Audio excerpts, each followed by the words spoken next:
रात को परम सुंदर सजे हुए वासगृह में शयन करके प्रातःकाल भगवान शिव का जनवासे में आगमन। ब्रह्मा जी कहते हैं, तात तदनंतर भाग्यवानों में श्रेष्ठ और चतुर गिरिराज हिमवान ने बारातियों को भोजन कराने के लिए अपने आंगन को सुंदर ढंग से सजाया तथा अपने पुत्रों एवं अन्यान्य पर्वतों को भेजकर शिव सहित सब देवताओं को भोजन के लिए बुलाया। जब सब लोग आ गए तब उनको बड़े आदर के साथ उत्तमोत्तम भोज्य पदार्थों का भोजन कराया। भोजन के पश्चात हाथ मुंह धो कुल्ला करके विष्णु आदि सब देवता विश्राम के लिए प्रसन्नता पूर्वक अपने अपने डेरे में गए। मेना की आज्ञा से साध्वी स्त्रियों ने भगवान शिव से भक्तिपूर्वक प्रार्थना करके उन्हें महान उत्सव से परिपूर्ण सुंदर वास भवन में ठहराया। मेना के दिए हुए मनोहर रत्न सिंहासन पर बैठकर आनंदित हुए शंभु ने उस वास मंदिर का निरीक्षण किया। वह भवन प्रज्वलित हुए सैकड़ों रत्नमय प्रदीपों के कारण अद्भुत प्रभा से उद्भासित हो रहा था। वहां रत्नमय पात्र तथा रत्नों के ही कलश रखे गए थे। मोती और मणियों से सारा भवन जगमगा रहा था। रत्नमय दर्पण की शोभा से संपन्न तथा श्वेत चंवरों से अलंकृत था। मुक्ता मणियों की सुंदर मालाओं से आवेष्टित हुआ वह वास भवन बड़ा समृद्धशाली दिखाई देता था। उसकी कहीं उपमा नहीं थी। वह महादिव्य, अति विचित्र, परम मनोहर तथा सबको आह्लाद प्रदान करने वाला था। उसके फर्श पर नाना प्रकार की रचनाएं की गई थीं। बेल बूटे निकाले गए थे। शिव जी के दिए हुए वर का ही महान एवं अनुपम प्रभाव दिखाता हुआ वह शोभाशाली भवन शिवलोक के नाम से प्रसिद्ध किया गया था। नाना प्रकार के सुगंधित श्रेष्ठ द्रव्यों से सुवासित तथा सुंदर प्रकाश से परिपूर्ण था। वहां चंदन और अगर की सम्मिलित गंध फैल रही थी। उस भवन में फूलों की सेज बिछी हुई थी। विश्वकर्मा का बनाया हुआ वह भवन नाना प्रकार के विचित्र चित्रों से सुसज्जित था। श्रेष्ठ रत्नों की सारभूत मणियों से निर्मित सुंदर हारों द्वारा उस वास गृह को अलंकृत किया गया था। उसमें विश्वकर्मा द्वारा निर्मित कृत्रिम वैकुंठ, ब्रह्मलोक, कैलाश, इंद्र भवन तथा शिवलोक आदि दिख रहे थे। ऐसे आश्चर्यजनक शोभा से संपन्न उस वास भवन को देखकर गिरिराज हिमालय की प्रशंसा करते हुए भगवान महेश्वर बहुत संतुष्ट हुए। वहां अति रमणीय रत्न जटित उत्तम पलंग पर परमेश्वर शिव बड़ी प्रसन्नता से लीला पूर्वक सोए। इधर हिमालय ने बड़ी प्रसन्नता से अपने समस्त भाई बंधुओं एवं दूसरे लोगों को भी भोजन कराया तथा जो कार्य शेष रह गए थे उन्हें भी पूर्ण किया। शैलराज हिमालय इस प्रकार आवश्यक कार्य में लगे हुए थे और प्रियतम परमेश्वर शिव शयन कर रहे थे। इतने में ही सारी रात बीत गई और प्रातः काल हो गया। प्रभात काल होने पर धैर्यवान और उत्साही पुरुष नाना प्रकार के बाजे बजाने लगे। उस समय श्री विष्णु आदि सब देवता सानंद उठे और अपने इष्ट देव देवेश्वर शिव का स्मरण करके वहां से कैलाश को चलने के लिए जल्दी जल्दी तैयार हो गए। उन्होंने अपने वाहन भी सुसज्जित कर लिए। तत्पश्चात धर्म को शिव के समीप भेजा। योग शक्ति से संपन्न धर्म नारायण की आज्ञा से वासगृह में पहुंचकर योगीश्वर शंकर से समयोचित बात बोले। प्रमथ गणों के स्वामी महेश्वर, उठिए उठिए, आपका कल्याण हो। आप हमारे लिए भी कल्याणकारी होइए। जनवासे में चलिए और वहां सब देवताओं को कृतार्थ कीजिए। धर्म की यह बात सुनकर भगवान महेश्वर हंसे। उन्होंने धर्म को कृपा दृष्टि से देखा और शैया त्याग दी। इसके बाद धर्म से हंसते हुए कहा, तुम आगे चलो, मैं भी वहां शीघ्र ही आऊंगा, इसमें संशय नहीं है। भगवान शिव के ऐसा कहने पर धर्म जनवासे में गए। तत्पश्चात शंभु भी स्वयं वहां जाने को उद्यत हुए। यह जानकर महान उत्सव मनाती हुई स्त्रियां वहां आई और भगवान शंभु के युगल चरणारविंदों का दर्शन करती हुई मंगल गान करने लगी।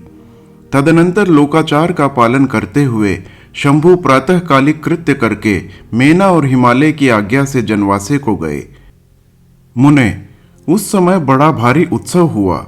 वेद मंत्रों की ध्वनि होने लगी और चारों प्रकार के बाजे बजने लगे। अपने स्थान पर आकर शंभु ने लोकाचार वश मुनियों को, विष्णु को और मुझको प्रणाम किया। फिर देवता आदि ने उनकी वंदना की। उस समय जय जयकार, नमस्कार तथा वेद मंत्रोच्चारण की मंगलदायिनी ध्वनि होने लगी। इससे सब ओर कोलाहल छा गया। चतुर्थी कर्म, बारात का कई दिनों तक ठहरना। सप्तर्षियों के समझाने से हिमालय का बारात को विदा करने के लिए राजी होना। मेना का शिव को अपनी कन्या सौंपना तथा बारात के पुरी के बाहर जाकर ठहरना। ब्रह्मा जी कहते हैं, तदनंतर विष्णु आदि देवता तथा ऋषि कैलाश लौटने का विचार करने लगे। तब हिमालय ने जनवासे में आकर सबको भोजन के लिए निमंत्रित किया। तत्पश्चात देवेश्वर शिव को आमंत्रित करके हिमाचल अपने घर को गए और नाना प्रकार के विधान से भोजनोत्सव की तैयारी करने लगे। उन्होंने प्रसन्नता और उत्कंठा के साथ भोजन के लिए परिवार सहित भगवान शिव को यथोचित रीति से अपने घर बुलवाया। शंभु के, विष्णु के, मेरे, अन्य सब देवताओं के, मुनियों के तथा वहां आए हुए अन्य सब लोगों के भी चरणों को बड़े आदर के साथ धोकर उन सबको गिरिराज ने मंडप के भीतर सुंदर आसनों पर बिठाया। फिर अपने भाई बंधुओं को लेकर उनके सहयोग से उन सब अतिथियों को नाना प्रकार के सरस पदार्थों द्वारा पूर्णतया तृप्त किया। मेरे, विष्णु के तथा शंभु के साथ सब लोगों ने अच्छी तरह भोजन किया। नारद, विधिवत भोजन और आचमन करके तृप्त और प्रसन्न हुए सब लोग हिमालय से आज्ञा ले अपने अपने डेरे पर गए। मुने, इसी प्रकार तीसरे दिन भी गिरिराज ने विधिवत दान, मान और आदर आदि के द्वारा उन सब का सत्कार किया। चौथा दिन आने पर शुद्धता पूर्वक सविधि चतुर्थी कर्म हुआ, जिसके बिना विवाह यज्ञ अधूरा ही रह जाता है। उस समय नाना प्रकार का उत्सव हुआ, साधुवाद और जय जयकार की ध्वनि हुई, बहुत से सुंदर दान दिए गए, भांति भांति के सुंदर गान और नृत्य हुए। पांचवें दिन सब देवताओं ने बड़े हर्ष और अत्यंत प्रेम के साथ शैलराज को सूचित किया कि अब हम लोग यहाँ से जाना चाहते हैं, आप आज्ञा प्रदान करें। उनकी यह बात सुनकर गिरिराज हिमवान हाथ जोड़कर बोले, देवगण, आप लोग कुछ दिन और ठहरें तथा मुझ पर कृपा करें। यों कहकर उन्होंने स्नेह के साथ उन देवताओं को, भगवान शिव को, विष्णु को, मुझको तथा अन्य लोगों को बहुत दिनों तक ठहराया और प्रतिदिन विशेष आदर सत्कार किया। इस प्रकार देवताओं के वहां रहते हुए बहुत दिन बीत गए। तब उन सब ने गिरिराज के पास सप्तर्षियों को भेजा। सप्तर्षियों ने हिमवान और मेना से समयोचित बात कहकर उन्हें समझाया, परम शिव तत्व का वर्णन किया तथा प्रसन्नता पूर्वक उनके सौभाग्य की सराहना की। मुने, उनके समझाने से गिरिराज ने बारात को विदा करना स्वीकार कर लिया। तत्पश्चात भगवान शंभु यात्रा के लिए उद्यत हो देवता आदि के साथ शैलराज के पास आए। देवेश्वर शिव देवताओं सहित कैलाश की यात्रा के लिए जब उद्यत हुए, उस समय मेना उच्च स्वर से रोने लगी और उन कृपा निधान से बोली। मेना ने कहा, कृपा निधे, कृपा कर मेरी शिवा का भली भांति लालन पालन कीजिएगा। आप आशुतोष हैं, पार्वती के सहस्रों अपराधों को भी क्षमा कीजिएगा। मेरी बच्ची जन्म जन्म में आपके चरणारविंदों की भक्त रही है और रहेगी। उसे सोते और जागते समय भी अपने स्वामी महादेव के सिवा दूसरी किसी वस्तु की सुधि नहीं रहती। मृत्युंजय, आपके प्रति भक्ति भाव की बातें सुनते ही यह हर्ष के आंसू बहाती हुई पुलकित हो उठती है और आपकी निंदा सुनकर ऐसा मौन साध लेती है मानो मर ही गई हो।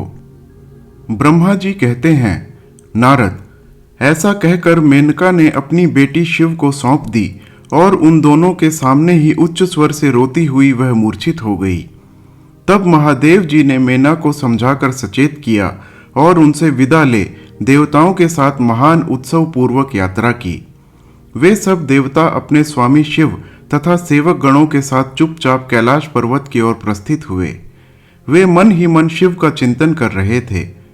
हिमाचलपुरी के बाहरी बगीचे में आकर शिव सहित सब देवता हर्ष और उत्साह के साथ ठहर गए और शिवा के आगमन की प्रतीक्षा करने लगे। मुनीश्वर, इस प्रकार देवताओं सहित शिव की श्रेष्ठ यात्रा का वर्णन किया गया। अब शिवा की यात्रा का वर्णन सुनो, जो विरह व्यथा और आनंद दोनों से संयुक्त है। मेना की इच्छा के अनुसार एक ब्राह्मण पत्नी का पार्वती को पतिव्रत धर्म का उपदेश देना। ब्रह्मा जी कहते हैं, नारद, तदनंतर सप्तर्षियों ने हिमालय से कहा, गिरिराज, अब आप अपनी पुत्री पार्वती देवी की यात्रा का उचित प्रबंध करें।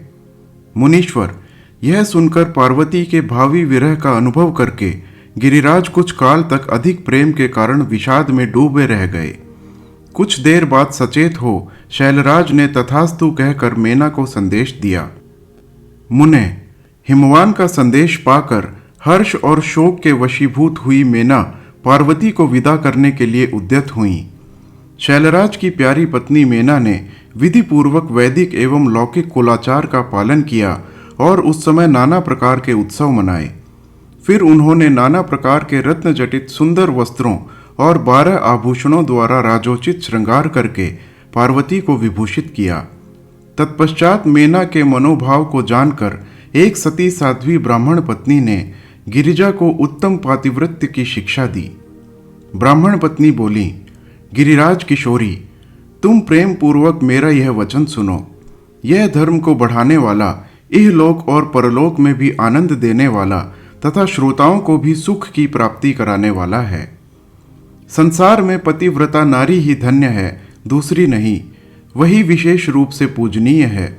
पतिव्रता सब लोगों को पवित्र करने वाली और समस्त पाप राशि को नष्ट कर देने वाली है।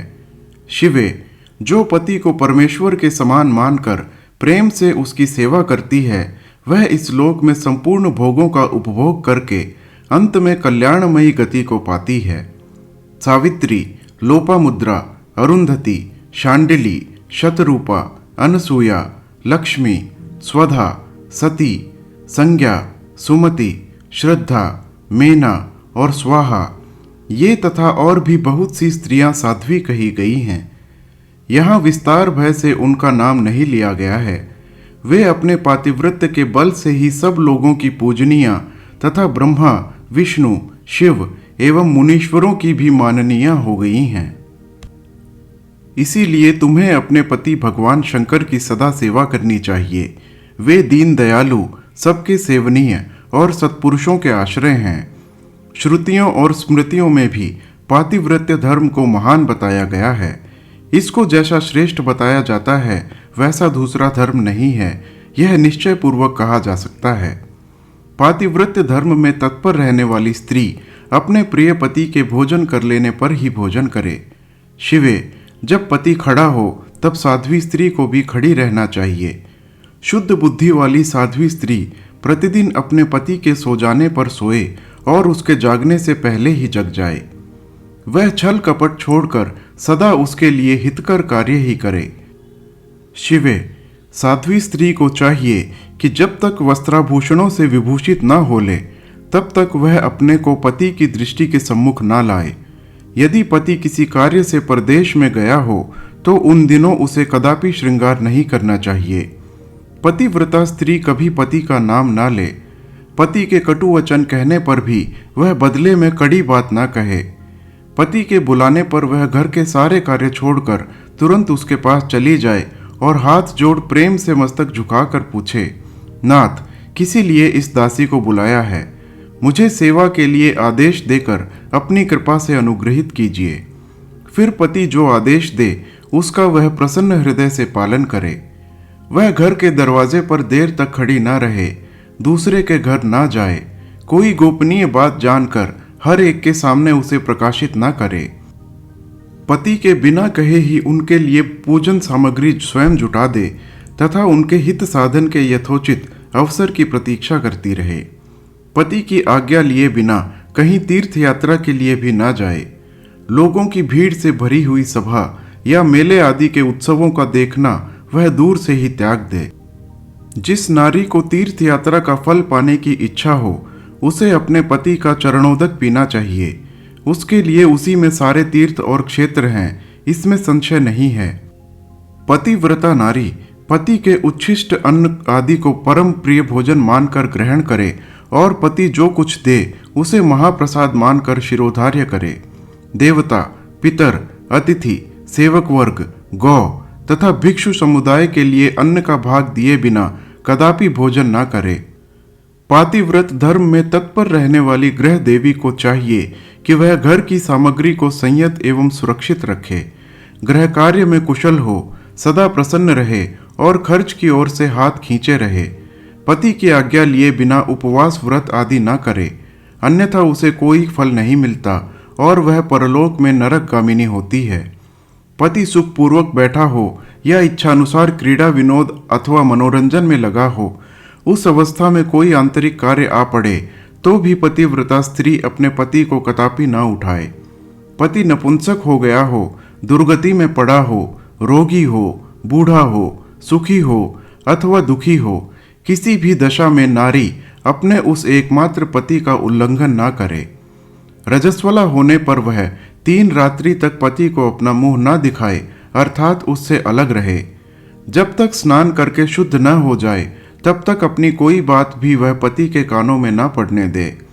अच्छी तरह स्नान करने के पश्चात सबसे पहले वह अपने पति के मुख का दर्शन करे, दूसरे किसी का मुख कदापि न देखे अथवा मन ही मन पति का चिंतन करके सूर्य का दर्शन करे।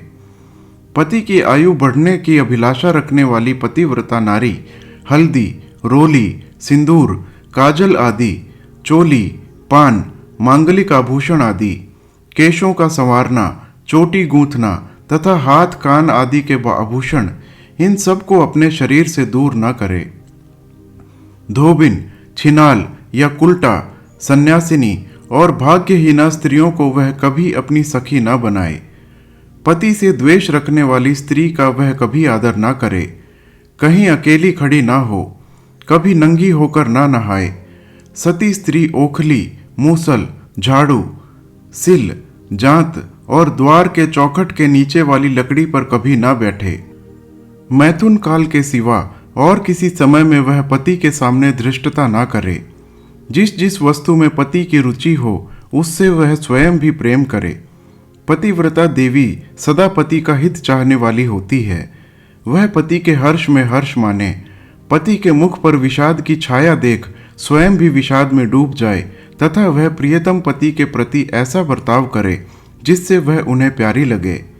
पुण्यात्मा पतिव्रता स्त्री संपत्ति और विपत्ति में भी पति के लिए एक सी रहे, अपने मन में कभी विकार न आने दे और सदा धैर्य धारण करके रहे। घी, नमक, तेल आदि के समाप्त हो जाने पर भी पतिव्रता स्त्री पति से सहसा यह ना कहे कि अमुक वस्तु नहीं है। वह पति को कष्ट या चिंता में न डाले। देवेश्वरी, पतिव्रता नारी के लिए एकमात्र पति ही ब्रह्म, शिव और विष्णु से भी अधिक माना गया है। उसके लिए अपना पति शिव रूप ही है। जो पति की आज्ञा का उल्लंघन करके व्रत और उपवास आदि के नियम का पालन करती है, वह पति की आयु हर लेती है और मरने पर नरक में जाती है। जो स्त्री पति के कुछ कहने पर क्रोधपूर्वक कठोर उत्तर देती है, वह गांव में कुतिया और निर्जन वन में सियारिन होती है। नारी पति से ऊंचे आसन पर न बैठे, दुष्ट पुरुष के निकट न जाए और कभी भी पति से कातर वचन न बोले, किसी की निंदा न करे, कलह को दूर से ही त्याग दे। गुरुजनों के निकट ना तो उच्च स्वर से बोले और ना हंसे। जो बाहर से पति को आते देख तुरंत अन्न, जल, भोज्य वस्तु, पान और वस्त्र आदि से उनकी सेवा करती है, उनके दोनों चरण दबाती है, उनसे मीठे वचन बोलती है तथा प्रियतम के खेद को दूर करने वाले अन्यान्य उपायों से प्रसन्नतापूर्वक उन्हें संतुष्ट करती है, उसने मानो तीनों लोगों को तृप्त एवं संतुष्ट कर दिया। पिता, भाई और पुत्र परिमित सुख देने वाले हैं, परंतु पति असीम सुख देता है। अतः नारी को सदा अपने पति का पूजन आदर सत्कार करना चाहिए। पति ही देवता है, पति ही गुरु है और पति ही धर्म, तीर्थ एवं व्रत है। इसीलिए सबको छोड़कर एकमात्र पति की ही आराधना करनी चाहिए। जो दुर्बुद्धि नारी अपने पति को त्याग कर एकांत में विचरती है या व्यभिचार करती है, वह वृक्ष के खोखले में शयन करने वाली क्रूर उलूकी होती है। जो पराये पुरुष को कटाक्षपूर्ण दृष्टि से देखती है, वह ऐंचा तानी देखने वाली होती है। जो पति को छोड़कर अकेले मिठाई खाती है, वह गांव में सुअरी होती है अथवा बकरी होकर अपनी ही विष्ठा खाती है। जो पति को तू कहकर बोलती है, वह गूंगी होती है। जो सौत से सदा ईर्ष्या रखती है वह दुर्भाग्यवती होती है। जो पति की आंख बचाकर किसी दूसरे पुरुष पर दृष्टि डालती है वह कानी, टेढ़े मुंह वाली तथा कुरूपा होती है। जैसे निर्जीव शरीर तत्काल अपवित्र हो जाता है, उसी तरह पतिहीना नारी भली भांति स्नान करने पर भी सदा अपवित्र ही रहती है। लोक में वह माता धन्य है, वह जन्मदाता पिता धन्य है तथा वह पति भी धन्य है जिसके घर में पतिव्रता देवी वास करती है।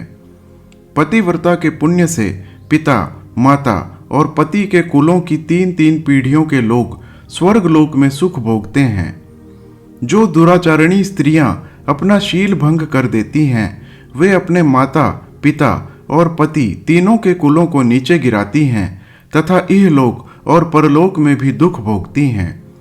पतिव्रता का पैर जहां जहां पृथ्वी का स्पर्श करता है वहां वहां की भूमि पापहारिणी तथा परम पावन बन जाती है। भगवान सूर्य, चंद्रमा तथा वायुदेव भी अपने आप को पवित्र करने के लिए ही पतिव्रता का स्पर्श करते हैं और किसी दृष्टि से नहीं।